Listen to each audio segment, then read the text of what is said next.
খুবই ভালো লাগছে। একটু লজ্জা বোধ করছি যে 6 বছর পরে আসা হইলো, বাট 19 সালে খেলার পর কোভিডের জন্য 2 বছর খেলা হয় নাই, তারপরে তো খেলা ছেড়ে দিয়েছি। তো যেহেতু অন্য কাজে আছি এই কারণে আসা হয় নাই। আজকে এই আন্ডার 12 কার্নিভালের কারণে এসে খুবই ভালো লাগছে এবং খুবই নস্টালজিক ফিল করছি। এই মাঠে আপনার অনেক খেলা হয়তো স্মৃতি আছে, ছোটবেলায় খেলেছেন, বড় হয়ে খেলেছেন। আসলে ভাইয়া এই মাঠটার এই অবস্থা কেন?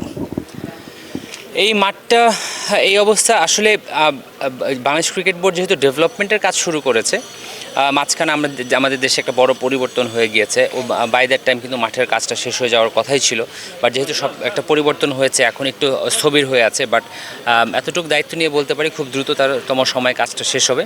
মাঠটা খেলার উপযোগী ছিল, তারপরে এটাকে আসলে আমরা আপগ্রেডেশনের কাজটা শুরু করেছি উইথ আউটফিল্ডস অ্যান্ড এভরিথিং। শুধু এইটা না, এইখানে শুধু মাঠই ছিল আর কিছুই ছিল না। এখন আমরা এখানে ডরমিটরি করেছি, আমরা একটা ইনডোর সেন্টার করেছি, বাইরে আউটার স্টেডিয়াম হবে, প্র্যাকটিস ফ্যাসিলিটিস হবে। তো বাংলাদেশ ক্রিকেট বোর্ডের পরিকল্পনা বরিশাল ডিভিশনাল স্টেডিয়াম যেটা, এটাকে ফুল ফ্লেজেড একটা সিলেট অথবা চিটাগাং বা মিরপুরের মতো একটা ফুল ফ্লেজের ফ্যাসিলিটি করা, যেখানে সারা বছর ক্রিকেট হবে।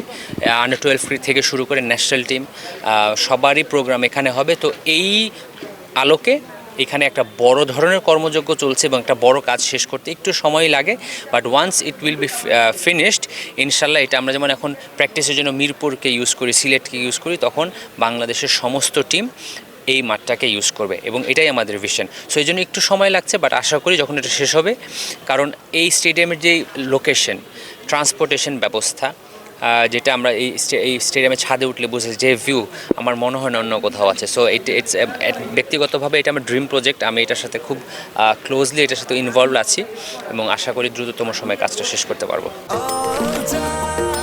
নিশ্চিন্তে খান স্বাস্থ্যকর অল টাইম পান, অল টাইম হেলদি লাইফ।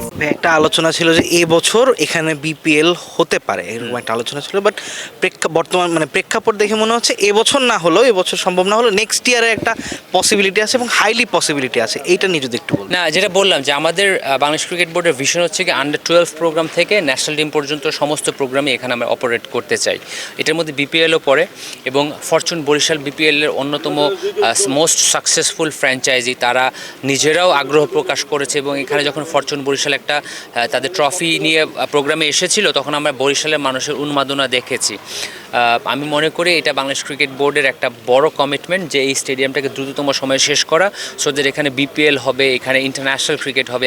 এবং আমি বরিশালের ছেলে, আমি স্বপ্ন দেখি যে এখানে 26 সালে, যেমন আমার 2 বছর আগে ইচ্ছা ছিল যে 26 সালে হয়তো এখানে ইন্টারন্যাশনাল ক্রিকেট আমরা নিয়ে আসার চেষ্টা করব, বাট বিভিন্ন কারণে কাজটা শেষ হয় নাই। বাট এতটুক গ্যারান্টি দিয়ে বলতে পারি, আমি আমার ব্যক্তিগত ক্যাপাসিটিতে যতটুকু করা সম্ভব বরিশালে ইন্টারন্যাশনাল ক্রিকেট নিয়ে আসতে চাই। এই মাঠটার উইকেট দেখতে টনি হেমিং এসেছিলেন, গামিনী ডিসিলভাও দেখে গিয়েছিলেন। এইটার উইকেটটা সম্পর্কে যদি একটু ধারণা দিন, কেমন উইকেট বানানোর চিন্তা ভাবনা? এই উইকেটে আমি খেলেছি, এই উইকেটে আমার বরিশাল স্টেডিয়ামে আমার এই উইকেট লাস্ট সেঞ্চুরিও আছে, ফার্স্ট ক্লাস সেঞ্চুরি, আমার ক্যারিয়ারে ফার্স্ট ক্লাস সেঞ্চুরি এই মাঠে করা। এই উইকেট অলরেডি অটোমেটিক খুবই ভালো উইকেট ছিল। এরপরে টনি হেমিং নিজে উইকেট বানিয়েছে, এখানে আগে 2টা উইকেট ছিল, এখন 5টা উইকেট করা হয়েছে, যেখানে আমাদের ভিশন কিন্তু আছে। টনি হেমিং এই উইকেটটা তৈরি করে দিয়ে গেছেন, গামিনী এটাকে মনিটর করছেন এবং বাংলাদেশ ক্রিকেট বোর্ডে রেগুলার মনিটর করছে। It's a fantastic ground, fast outfield, run হয়। বরিশালের মানুষ এখানে যখন লোকাল টুর্নামেন্ট হয়েছে প্রচুর দর্শকও এসেছে, আন্ডার 19 খেলা দেখতে পুরো স্টেডিয়াম ভরে গিয়েছিল। তো এভরি ইনগ্রেডিয়েন্ট ইজ দেয়ার। এখন আমাদের চ্যালেঞ্জ দ্রুততম সময়ে মাঠের কাজটা শেষ করা, সো দ্যাট আমরা এখানে সব ধরনের ক্রিকেট নিয়ে আসতে চাই। ফরচুন বরিশালের ওনার মিজানুর রহমান বলছিলেন যে তারা চাইবেন 2-3 বছর বা 1-2 বছরের মধ্যে হলেও অন্তত 2-1টা ম্যাচ বরিশালের বা 3-4টা ম্যাচ এখানে যাতে আয়োজন করা যায়। একজন ফ্র্যাঞ্চাইজি ওনারের এরকম চাহিদা বা এরকম ইচ্ছা বিসিবির জন্য কতটুকু অনুপ্রেরণাদায়ক? অবশ্যই। দেখুন, আমি যতবার বিপিএল খেলেছি মোস্ট অফ দ্য টাইম আমি বরিশালে বিভিন্ন ফ্র্যাঞ্চাইজিতে খেলেছি। ফরচুন বরিশাল এখন আছে, আই ফিল ভেরি প্রাউড যে বরিশালের একটা টিম অন্যতম সেরা দল করছে। উনি আগ্রহ প্রকাশ করেছেন, এটা আমাদের জন্য খুবই পজিটিভ অনুপ্রেরণা। আমরা চাই যত দ্রুততম সময় মাঠটা তৈরি করে দিতে।